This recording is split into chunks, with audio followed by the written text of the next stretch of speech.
Bonjour à tous et bienvenue sur l'équipe 21. Aujourd'hui, on plonge au cœur d'un drame qui fait trembler les murs du palais présidentiel à Dakar. Imaginez, un pays en pleine transformation, un président jeune et charismatique, Bassirou Diomaye Faye, qui incarne l'espoir d'une nouvelle ère pour le Sénégal. Mais derrière les sourires officiels et les apparences polies, une tempête se déchaîne. Absa Faye, la deuxième épouse, la belle et ambitieuse Absa, aurait-elle osé lever la main sur Maricon Faye, la première épouse, la fidèle compagne de longue date? Une gifle retentissante qui résonne comme un coup de tonnerre dans les couloirs du pouvoir. Est-ce une simple rumeur amplifiée par les réseaux sociaux ou le début d'une guerre ouverte entre les deux premières dames? Dans cette vidéo exclusive, on va décortiquer tout. Les origines de ce clash, les personnalités en jeu, les conséquences sur la présidence et même les implications pour la société sénégalaise.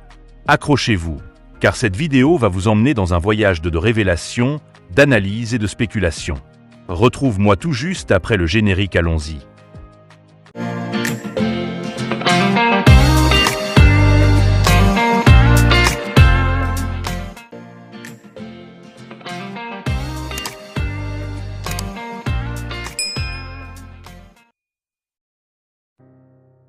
Avant de plonger dans le vif du sujet, rappelons qui sont ces femmes qui partagent la vie du président Bassirou Diomaye Faye. Élu en mars 2024 avec plus de 54% des voix, Faye est le plus jeune président d'Afrique, un symbole de rupture avec l'ancien régime. Mais ce qui a fait sensation dès son investiture, c'est sa polygamie assumée. Oui, au Sénégal, où la polygamie est ancrée dans la culture musulmane majoritaire, Faye n'a pas hésité à apparaître publiquement avec ses deux épouses, Maricon Faye et Absa Faye. Commençons par Maricon Faye, la première épouse. Née dans le même village que son mari, Ndiaganyao, dans le département de Mbour, Marie est une femme discrète mais influente. Mariée à Faye en 2009, elle lui a donné 4 enfants, 3 garçons et une fille. Titulaire d'un master en banque et assurance de l'Institut supérieur de management de Dakar, elle a travaillé dans la microfinance avant de se consacrer à sa famille. Marie représente la stabilité, la tradition. Elle a soutenu son mari pendant ses années de militantisme au sein de PASTEF, le parti d'Ousmane Sonko. Pendant que Faye était en prison pour des accusations politiques, c'est elle qui tenait le foyer, qui mobilisait les soutiens. Elle est vue comme la mère de la nation, par beaucoup, une femme pieuse, chrétienne d'origine mais convertie ou tolérante dans un mariage mixte. Attendez, non, Faye est musulman, et Marie est souvent décrite comme partageant ses valeurs. Maintenant, Absa Faye, la deuxième épouse. Plus jeune, originaire de Dakar, Absa est une professionnelle accomplie.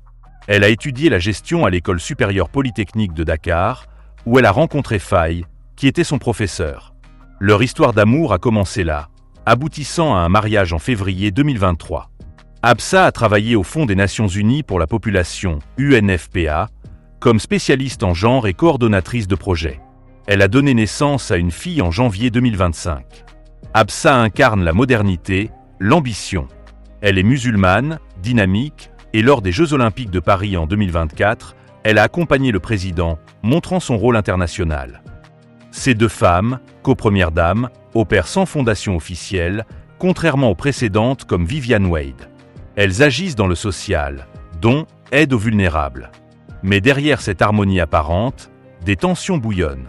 La polygamie, bien que culturelle, n'est pas toujours un long fleuve tranquille. Des sociologues comme Panda Mbow l'ont dit, c'est inédit au palais. Et c'est là que naissent les rumeurs. Passons maintenant au cœur du scandale. Selon des sources anonymes relayées sur les réseaux sociaux et certains médias en ligne, l'incident se serait produit en juillet 2025, lors d'une réception privée au palais. Imaginez la scène, une soirée élégante, des dignitaires, des rires fins. Maricon Faye, en tant que première épouse, organise l'événement. Absa Faye arrive, rayonnante, peut-être un peu trop aux yeux de certains. D'après les rumeurs, tout part d'une dispute sur la gestion des affaires familiales. Marie aurait reproché à Absa de monopoliser l'attention du président, de l'accompagner trop souvent en voyages officiels. Absa, fière et indépendante, aurait répliqué que son rôle est légitime, qu'elle apporte une touche moderne à la présidence. Les mots volent bas, « tu n'es que la seconde », aurait lancé Marie. Et là, bam!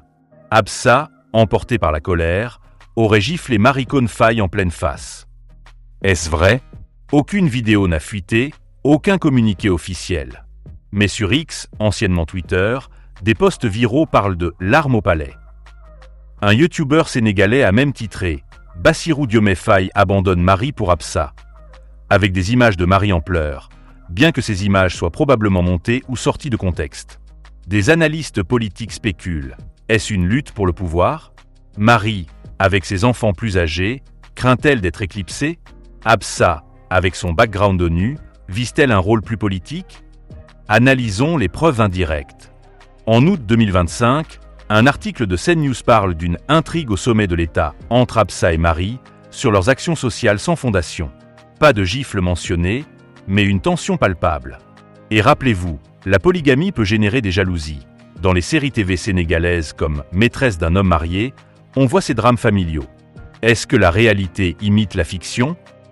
Si cette gifle est réelle, quelles en sont les retombées? D'abord, pour le président Faye. Élu sur une plateforme anticorruption et de rupture, il doit gérer ce scandale familial. Des opposants pourraient l'utiliser pour le discréditer. Il ne peut même pas gérer son foyer. Comment gérer un pays? Mais Faye a toujours assumé sa polygamie. Lors de sa campagne, il est apparu avec les 2 femmes, main dans les mains. C'est un message de transparence. Pour les femmes impliquées, Marie Cohn, vue comme victime, pourrait gagner en sympathie publique. Absa, l'agresseuse présumée, risque d'être vilipendée, surtout si on l'aperçoit comme ambitieuse. Mais attendez, dans une société patriarcale, la polygamie discrimine souvent les femmes, comme l'a noté le Comité des droits de l'homme de l'ONU en 2022. Ce scandale pourrait relancer le débat sur l'abolition de la polygamie. Sur le plan social, au Sénégal, où 95% sont musulmans, la polygamie est courante, mais les conflits font jaser. Des romans comme Une si longue lettre de Mariam Abba critiquent ces dynamiques. Ce drame pourrait inspirer des discussions sur l'égalité des genres, l'éducation des filles et le rôle des premières dames. Imaginez des manifestations, des pétitions en ligne, #Justice pour Marie ou #AbsaPower. Et internationalement, les médias occidentaux adorent ces histoires. Le président polygame et ses épouses en guerre. Ça pourrait nuire à l'image du Sénégal, en pleine renégociation de contrats miniers et gaziers. Creusons plus profond. Est-ce une fake news? Aucune preuve concrète n'existe. Peut-être une opération de déstabilisation par l'opposition, comme lors des élections de 2024 où Faye a été emprisonné. Ou un buzz pour booster les vues sur les réseaux. Spéculons. Si la gifle a eu lieu, comment le président a-t-il réagi? A-t-il séparé les épouses? Organisé une médiation familiale? Dans la culture sérère de Faye, la famille est sacrée. Peut-être que tout est rentré dans l'ordre, avec des excuses et des prières. Comparons à d'autres scandales.